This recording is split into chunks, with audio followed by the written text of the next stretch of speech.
দেখুন, সকালে যখন আপনি ঘুম থেকে উঠছেন, ঠিক সেই সময়কালে প্রথমে অন্য কারো ছায়া বা নিজের ছায়া দর্শন করবেন না। অথবা ঘুম থেকে উঠে প্রথমে এঁঠো বাসন ভুলেও দেখবেন না। এতে রাহুর দুষ্প্রভাব আপনার জীবনে অবশ্যই বৃদ্ধি পাবে।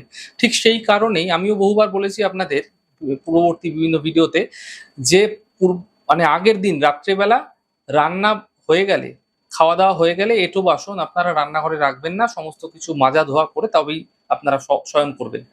ঘুম থেকে উঠেই যদি প্রথমে টয়লেট দেখছেন, প্রথমে টয়লেটে চলে যাচ্ছেন, প্রথমে এঁঠো বাসন দেখছেন, এমনটি মোটে শুভ নয়। ঘুম থেকে উঠেই প্রথমে আয়নায় অনেকে মুখ দেখে। ঘুম থেকে উঠলো প্রথমে আয়নায় নিজের মুখটা দেখে। এমনটি দেখবেন না, এমনটি অত্যন্ত অশুভ। এতে নেতিবাচক শক্তির প্রভাব জীবনে বৃদ্ধি পেতে দেখা যায়। যার ফলে বিভিন্ন কার্যে বাধা আসতে দেখতে পাবেন। আপনি বুঝতে পারবেন না, আকস্মিক বাধা আসবে। ঘুম থেকে উঠে প্রথমে নিজের হাতের তালু দেখুন। নিজের হাতের তালু একসাথে জয়েন্ট করে আপনারা নিজের হাতের তালু দেখুন। একটি ছোট্ট মন্ত্রের জপ করুন। মন্ত্র হচ্ছে, দেখুন, করাগ্রে বসতে লক্ষ্মী, করাগ্রে বসতে লক্ষ্মী, করমধ্যে সরস্বতী, করমূলে স্থিত ব্রহ্মা, প্রভাতে চ করদর্শনম। এই ছোট্ট মন্ত্রের জপ প্রতিদিন আপনারা 3 বার করে করুন।